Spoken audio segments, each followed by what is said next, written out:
Mister Sundar C sir, நீங்கள் Avengers படங்களெல்லாம் ரொம்ப பார்த்துக்கிட்டே போயிட்டு இருக்கான்னு நமக்கு படம் பார்த்தப்போ புரிஞ்சிச்சு. ചില ആൾക്കാരുണ്ടല്ലോ ഈ ഹോളിവുഡ് സിനിമയിലെ ചില സാധനങ്ങളൊക്കെ കാണുമ്പോൾ അത് കോപ്പി பண்ணிடுவார். പക്ഷേ இது ரொம்ப ஃபாஸ்ட்டாக இருக்குது സാർ. നിങ്ങൾ ரொம்ப അപ്ഡേറ്റഡ്. ഇത്ര പെട്ടെന്ന് ഇത്ര ലേറ്റസ്റ്റ് ആയിട്ടുള്ള സാധനങ്ങളൊക്കെ കൊണ്ടുവരാമെന്ന് പറഞ്ഞു കഴിഞ്ഞാൽ അടിപൊളി.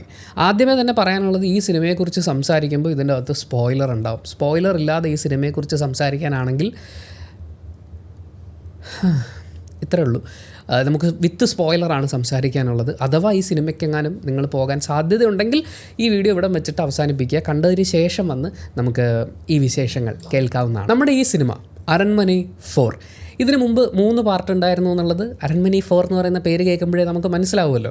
പക്ഷേ അതൊക്കെ കാണണമെന്ന് നിർബന്ധമുണ്ടോ ഈ സിനിമ കാണാൻ എന്ന് ചോദിച്ചു കഴിഞ്ഞാൽ ഒരു നിർബന്ധവുമില്ല. നമുക്ക് ഈ സിനിമയുടെ കഥയിലേക്ക് വരികയാണെന്നുണ്ടെങ്കിൽ പ്രേതം വരുമല്ലോ. പ്രേതം വരുന്നതിന് മുമ്പ് തന്നെ വേറെ കുറേ കാര്യങ്ങളൊക്കെ ഉണ്ട്. പ്രധാനമായിട്ടും ഇതിൽ നമ്മുടെ നായകൻ്റെ തങ്കച്ചി പാസം. നമ്മൾ പല തരത്തിലുള്ള തങ്കച്ചി പാസം കണ്ടിട്ടുണ്ട് അല്ലേ?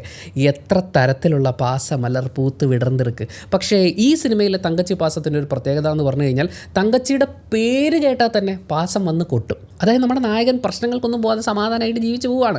പക്ഷേ തങ്കച്ചിയുടെ പേരിലുള്ള വേറൊരു പെൺകുട്ടിക്ക് എന്തെങ്കിലും പ്രശ്നമാണെന്ന് കേട്ടാൽ പോലും, അതായത് അവരെ വണ്ടി ഇടിച്ച് കൊല്ലാൻ വരികയാണെങ്കിൽ രക്ഷിക്കില്ല. പക്ഷേ തങ്കച്ചിയുടെ പേരാണ് ആ പെൺകുട്ടിക്കെങ്കിൽ അതിനുവേണ്ടി ഏതറ്റം വരെയും ഫൈറ്റ് ചെയ്യുന്ന അത്ര ധീരോത്തമമായ ഒരു തങ്കച്ചി പാസമാണ് ഇദ്ദേഹത്തിനുള്ളത്. പക്ഷേ ഈ തങ്കച്ചിയെ പുള്ളി കണ്ടിട്ട് ഒരു 10-12 കൊല്ലമായി. അതിൻ്റെ കാരണം എന്താണെന്ന് വെച്ച് കഴിഞ്ഞാൽ തങ്കച്ചി അവർക്ക് ഇഷ്ടമുള്ള ഒരാളുടെ കൂടെ ഇറങ്ങിപ്പോയി. അച്ഛൻ സമ്മതിച്ചില്ല. പിന്നെ പുള്ളി കൂടെ നിന്നുമില്ല. തങ്കച്ചി ആ വഴിക്ക് പോവുകയും ചെയ്തു. പിന്നെ ഒരു 10-12 കൊല്ലമായിട്ട് കണ്ടിട്ടില്ല.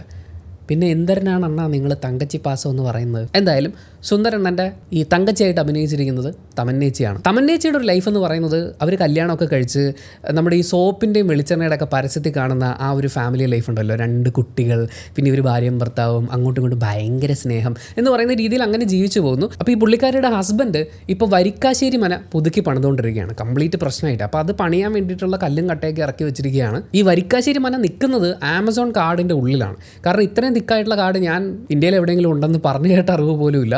അത്രയും ഗൂഢമായിട്ടുള്ളൊരു വനത്തിൻ്റെ നടുക്കാണ് ഇവരുടെ ഈ ബ്ലങ്കാവുള്ളത്, മനയുള്ളത്. അത് മാത്രമല്ല ആ പ്രദേശത്ത് ഒരു ഗ്രാമമാണ് അതെന്നൊക്കെ പറയുന്നുണ്ട്. പക്ഷേ ആ കാടിൻ്റെ വലിപ്പം കണ്ടിട്ട് സൂക്ഷിച്ചിരുന്നിട്ടില്ലെങ്കിൽ ഡൈനോസർ വരെ ഇറങ്ങി വരുമെന്നാണ് തോന്നുന്നത്. അപ്പോൾ ഇതിൽ പ്രേതം എവിടെയെന്ന് ചോദിച്ചു കഴിഞ്ഞാൽ 10 കൊല്ലത്തിലൊരിക്കൽ നടക്കുന്ന ഒരു ഉത്സവമുണ്ട് ഈ ഗ്രാമത്തിൽ. ആ ഉത്സവത്തിൽ പങ്കെടുക്കാൻ വേണ്ടി അവിടുത്തെ പൂജാരി തോണിയൊക്കെ തുഴഞ്ഞു പോവുകയാണ്, മറ്റേ കമ്പിട്ട് കുത്തിയിട്ട്.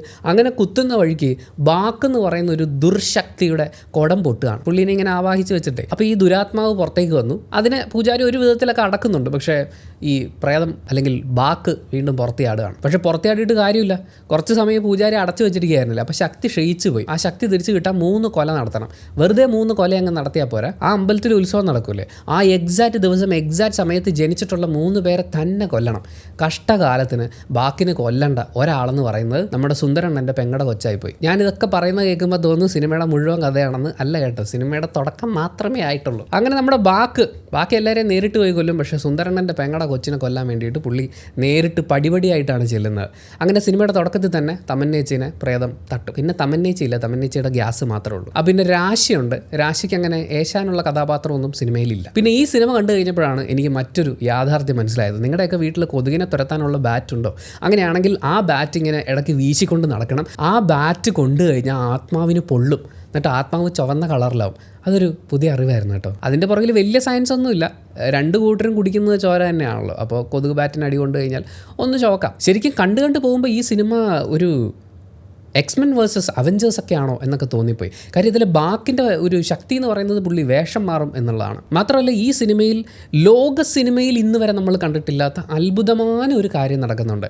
നമ്മൾ ഈ ആത്മാക്കൾ പ്രശ്നങ്ങൾ ഉണ്ടാക്കുമ്പോൾ ആത്മാക്കളെ മനുഷ്യന്മാരാണല്ലോ പോയി തളയ്ക്കുക, അതിന് ദൈവത്തിനെയാണല്ലോ കൂട്ടുവിളിക്കുക. പക്ഷേ ഈ സിനിമയിൽ ദുരാത്മാവ് മറ്റൊരാത്മാവിനെ ആവാഹിക്കാൻ വേണ്ടിയിട്ടുള്ള പ്രവർത്തികളൊക്കെ നടത്തുന്നുണ്ടോ? അയ്യോ അടിപൊളിയാണ്. ആത്മാവിനെ ആവാഹിക്കുന്ന കുറച്ച് കാര്യങ്ങളൊക്കെ ഉണ്ടല്ലോ, സമ്മതിച്ച് കൊടുക്കണം. പിന്നെ ഈ സിനിമയിൽ ദുരാത്മാക്കളെക്കാൾ കൂടുതൽ വലിയ ദുരന്തമായിട്ട് എനിക്ക് ഫീൽ ചെയ്തത് തമാശയ്ക്ക് വേണ്ടി കുത്തി നിറച്ചിട്ടുള്ള 3-4 കഥാപാത്രങ്ങളാണ്. സ്വാഭാവികമായി ഇത്തരം സിനിമകൾ, ഇപ്പോൾ അരൺമനെ 4ൻ്റെ കഥ എന്താണെന്ന് ഊഹിക്കാൻ പറഞ്ഞു കഴിഞ്ഞാൽ വളരെ സിമ്പിളായിട്ട് എല്ലാവർക്കും ചെയ്യാവുന്നേ. അതുകൊണ്ട് തന്നെയാണ് ഞാൻ സ്റ്റോറി അതിലെ കാര്യങ്ങൾ ഒക്കെ പറയാമെന്ന് വിചാരിച്ചത്.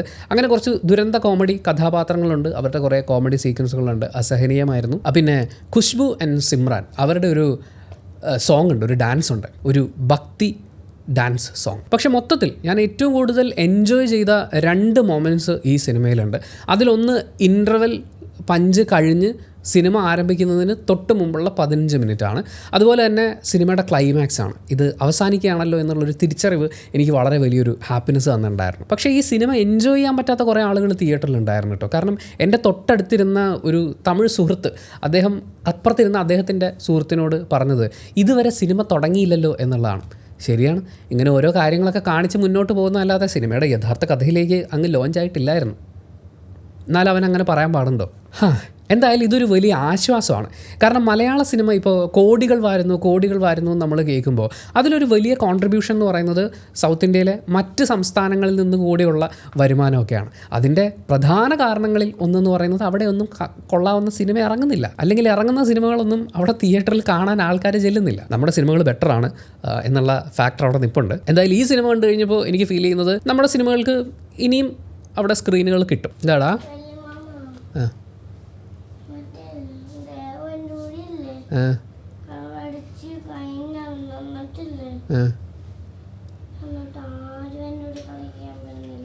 ആരും വന്നില്ലേ?